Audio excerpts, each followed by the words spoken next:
All right, good Sunday morning.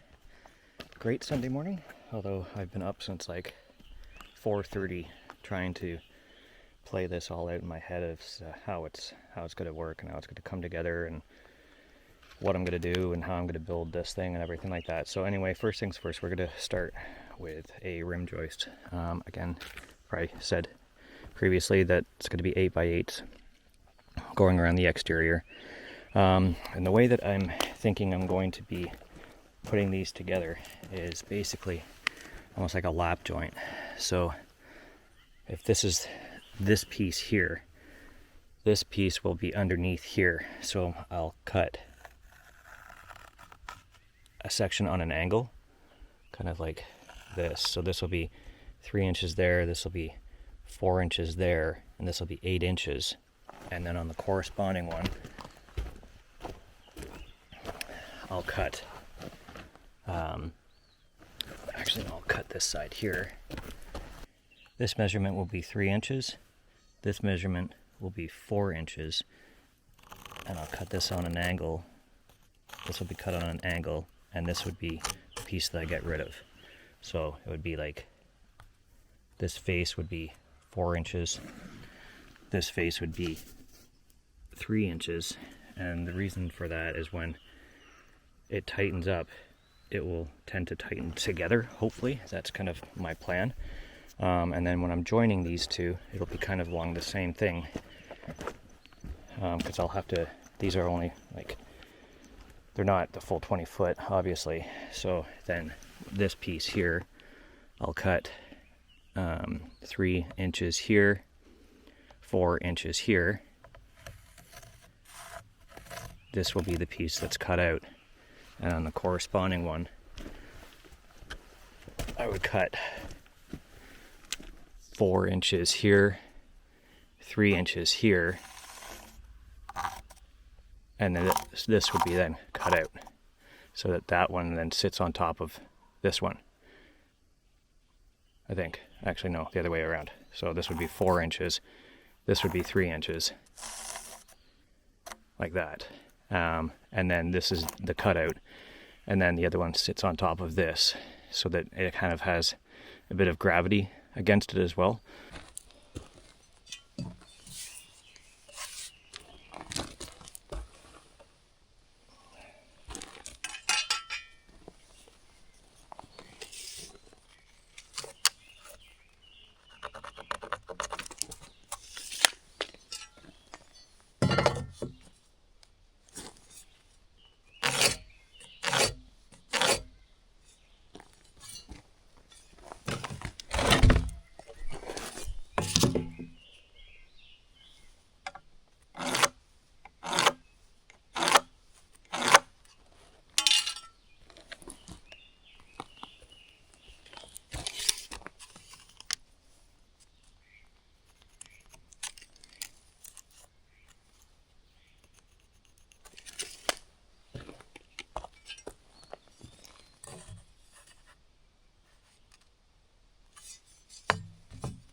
Oh, I've already done this wrong.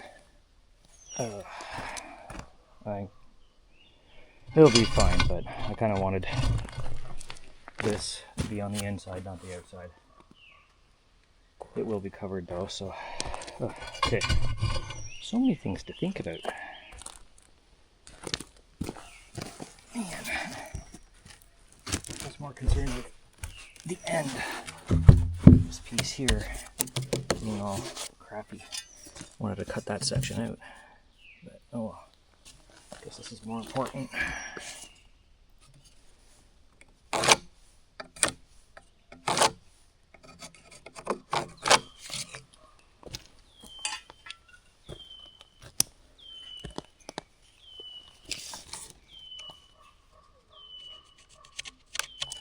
There,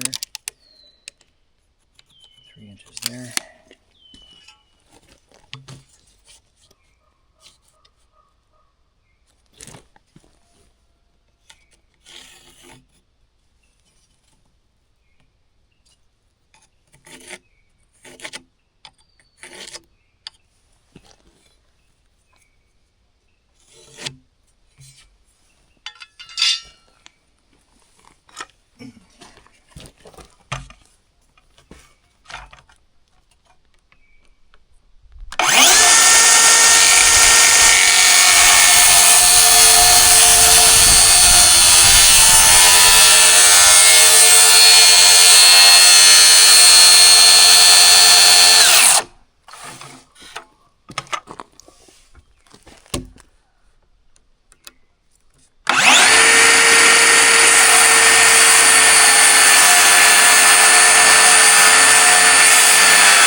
This is a little bit punky, so it's a good thing that it's going to be an inner wall.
Okay, so I've decided to use this one for this run here, and then I'll move this one over there, just because basically this is the way that it's going to be sitting, and it's going to be covered, but I still don't like it. That can go on the inside. I think that would look a lot better on the inside and have a nice flat piece on the outside, like straight piece on the outside. Anyway, so I'll struggle with this.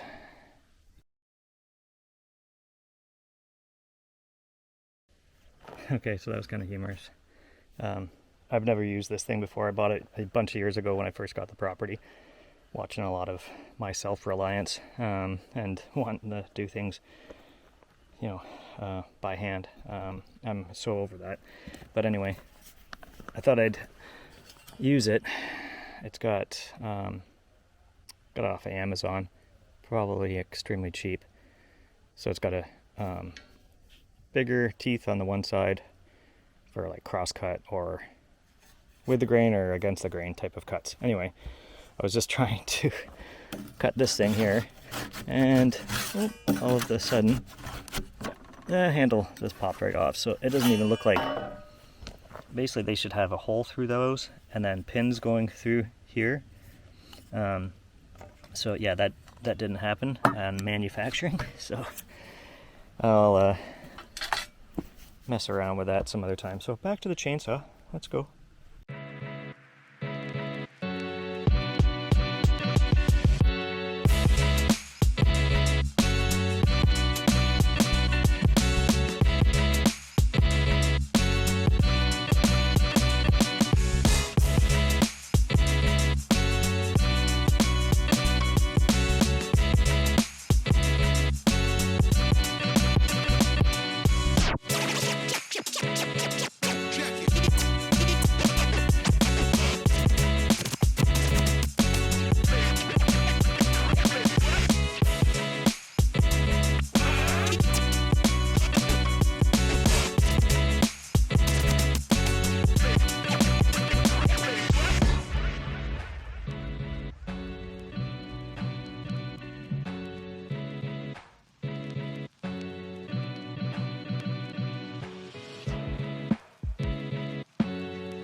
All right, let's see how this fits.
All right, well, not the best, but not the worst.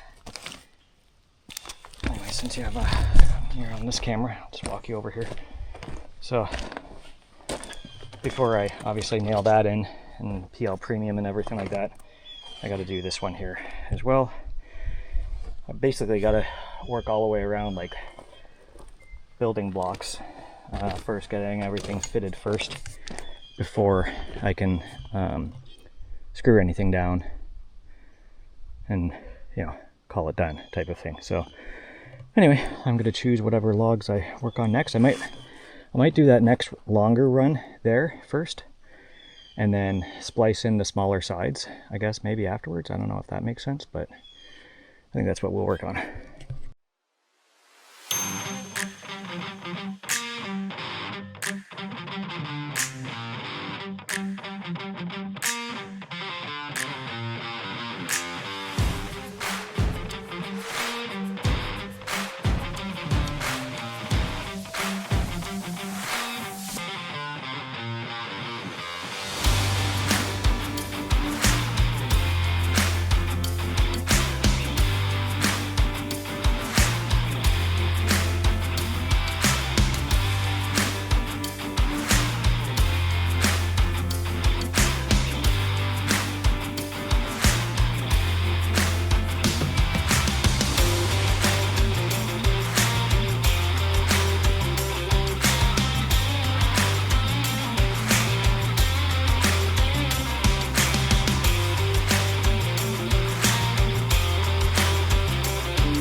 Well, I got almost a 1/4 inch there, so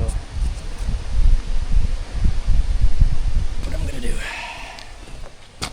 easier to push this one. Oh, sorry.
Okay, so that's the next one, kind of semi-done so far.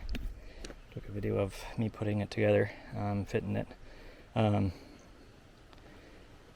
Yeah, it will a little bit teeter-tottery right now, but I'll shim everything into place and before I nail everything down and PL premium the thing. So I'm either going to start here, I'm going to start over there, not sure which one.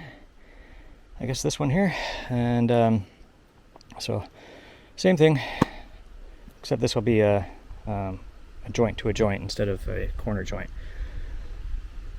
So, alright, let's continue. I'll probably not show a time lapse of this one. I gotta put the batteries on charge anyway, because battery in the chainsaw is almost dead. But I think you kind of get the gist.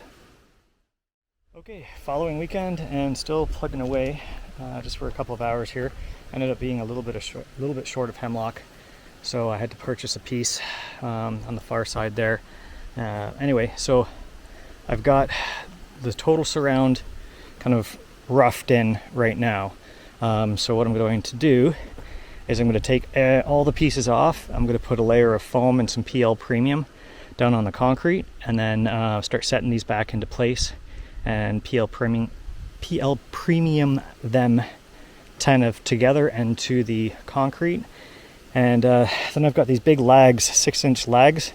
What I want to do is I want to try and countersink them in case I need to do any planing. So I'm going to basically countersink them, squeeze it all together, and yeah, hopefully everything will tighten up nice-ish. So this is kind of my first attempt at doing any type of joinery like this.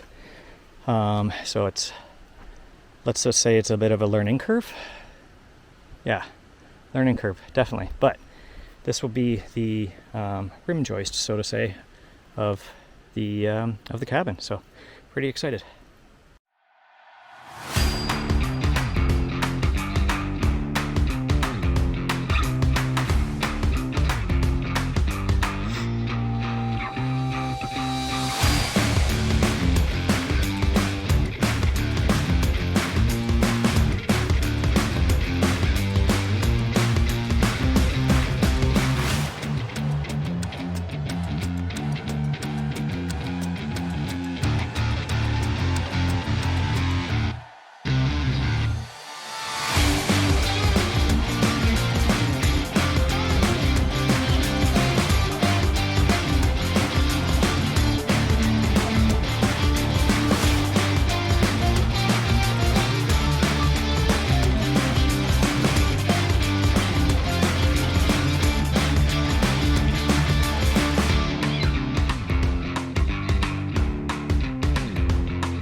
Okay, so I screwed together the joints in the centers to make a solid piece on each one. Did a little bit of shimming here and there just to kind of keep everything and ran a string line across to kind of make sure that it's all up where I want it to be. And then measuring across, I'm actually pretty much, I think I'm like 1/4 of an inch off, which is good enough for me. I think by the time I screw all this together and bang up these joints, it's kind of windy. I'll get these nice and tighter. These guys here I put in on an angle, and I pre-drilled this top section here just so that this would really tighten down, and when the screw grabs, it grabs this one here and sucks this one up and in, and then basically using the contour of the wood so that everything kind of locks together. So pretty happy with productivity for today. It's like stormy and rainy and just, it's nice. It's a beautiful day, but it's yeah, anyway, cool. All right, we will start doing the tying these guys together, tying the corners together. Again, it's crazy windy. I apologize. Sound probably sucks, but I got all the corners done now. I'm just putting two of these, I don't even know what they're called. They're lag bolts, kind of. Let's see what the correct terminology is. I don't know. Construction screws, fasteners, anyway, they're big and they're expensive. But yeah, I got them all lagged up, and just for fun, I just want to see how close we are to level. So I'm going to set up the transit here and get this started. So basically, we put this on a semi-level stand because this is auto leveling, and then you turn it on and it starts going to do its thing, levels out, and there's a little laser in there, and that starts spinning around. And then we can use this little T thing, which I was using for the masonry. This guy here, actually, though, that's not going to work because this is going to be too high for that now. So, you know what, we'll just go with this and we'll see how far off this is. Then I may have to reset. So this guy gets turned on. And where's level? Oh, it's not even going to find it. Oh, yeah. Okay, so I'm going to have to reset the laser level height a little bit higher, and then I'm going to use that T thing that I used for all the masonry stuff, and I'll show you how that works in a second. Need two hands for this.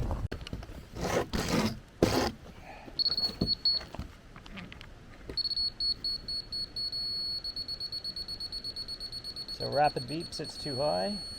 Solid beep, it's bang on where we want to be. Oops. Slow beep, we're too low. Okay. So we're good there. Let's check this out. You want to hear the... Okay. You're like maybe 1/8 of an inch, not even 1/16 of an inch off there.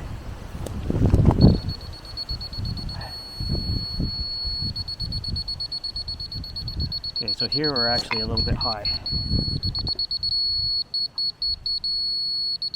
Not much though. Like maybe 1/8 of an inch high there.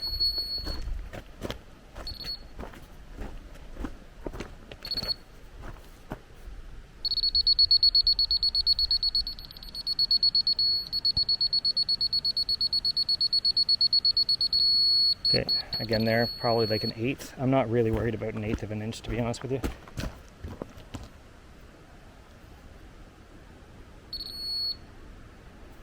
Can't see me, sorry. Bang on there.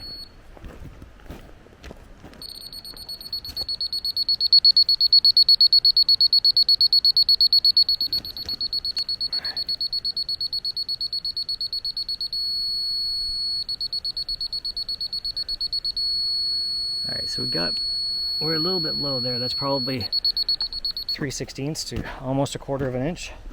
So I've countersunk these bolts intentionally as well, so that I can try and clean this up with a planer if I need to, which I'm anticipating I will, because there's a little bit of fluctuations. But yeah, other than that, this is pretty awesome.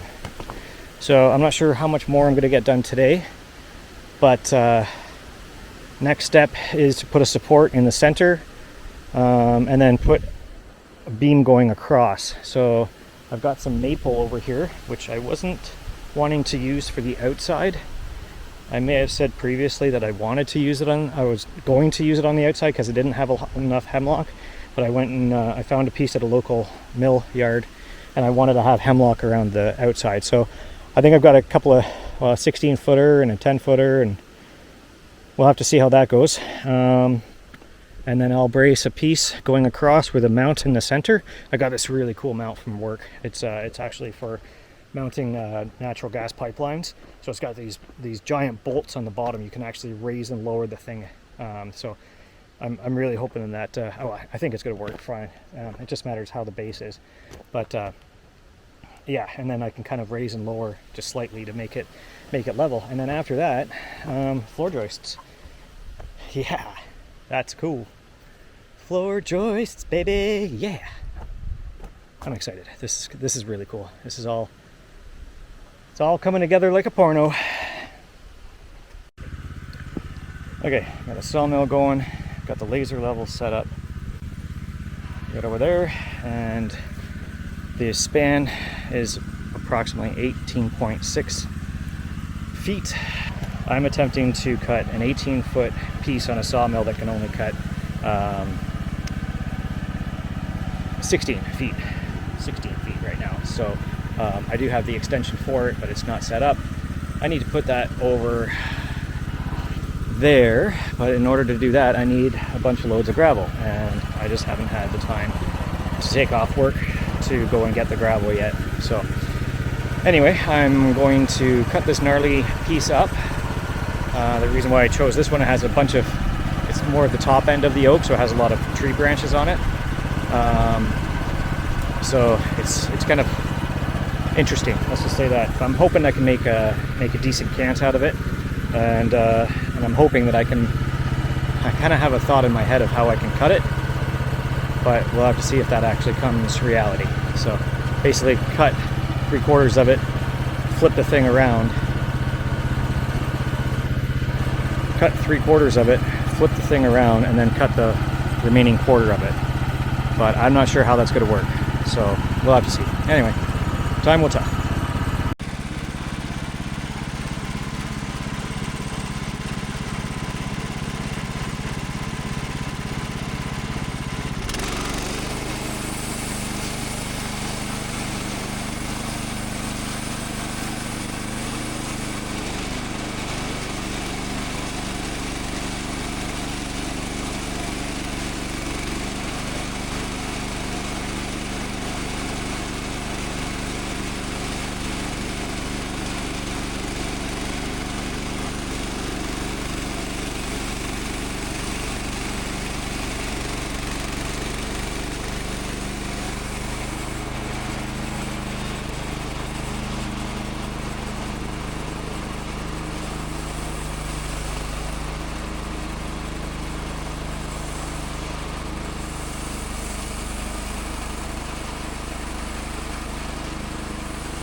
That's it.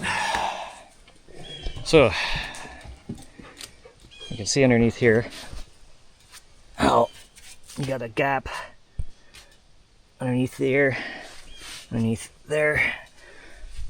That is why it's important, people, to always level your mill prior to you milling up a log. And don't just assume that it's okay. This one is not okay, but it will do. It'll be fine.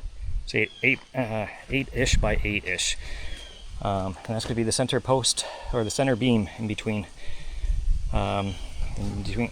splitting the whole cabin. So then I'm going to put the joists on top of that, and yeah, the fun continues.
Very close to the right length. I don't know why.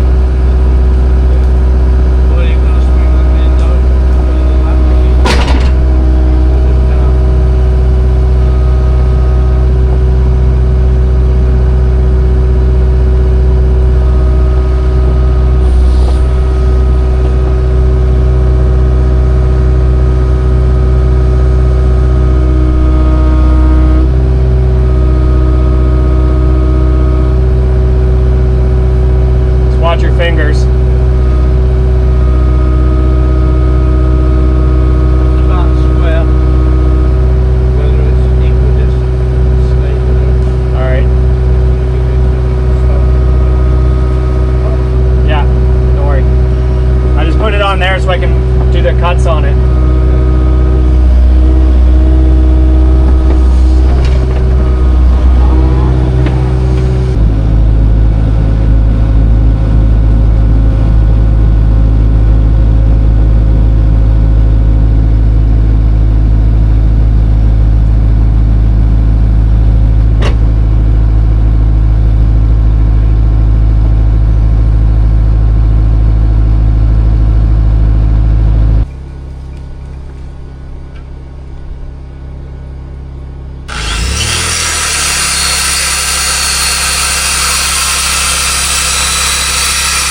so I was going to use that thing there for the brace, but it's actually too tall. So I'm just going to cut one out of this piece of leftover hemlock.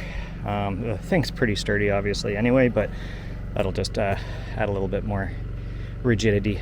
It's not going to be load-bearing. All the load-bearing stuff is going to be the outside walls, but it still will have the weight of the floor and the walls and people in there, regular cabin things. So I'll cut this thing up and throw it underneath there,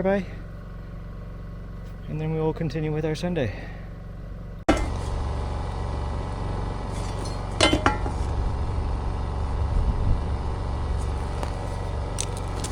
Close-ish.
Okay, so we brought all these 2x6s over, various lengths.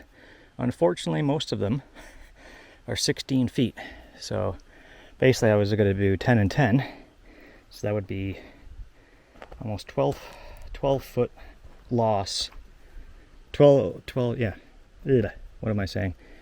16 feet. So yeah, 12 feet of loss on each joist run. So obviously 6 foot per joist, but joist to make one.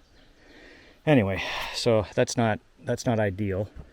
So I might have to try and figure something else out to try and utilize this wood a little bit better. Yeah, anyway, whatever. All things you think about after the fact. At the time when I milled it, I wanted everything 16 foot long because that's what the size of the mill was. So anyway, I'll do a wonderful time lapse of me setting this stuff up and getting frustrated.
Alright, it's 4 o'clock now, so I'm calling it for this weekend. Another reason is I want to put some foam insulation around the cracks, and it's going to be a lot easier to do that without crawling around and going between joists. So I've got all these cut to half this length, and then got a lot of waste there, but I'm sure I can use it up for some things, knee walls and what have you and stuff like that. So I'm not gonna have enough joists anyway, so I'm gonna look through my pile here a little bit later on.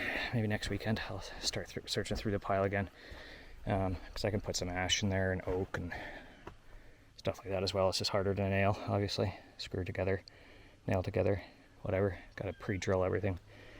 So anyway, that's a wrap for this weekend. We shall see you next.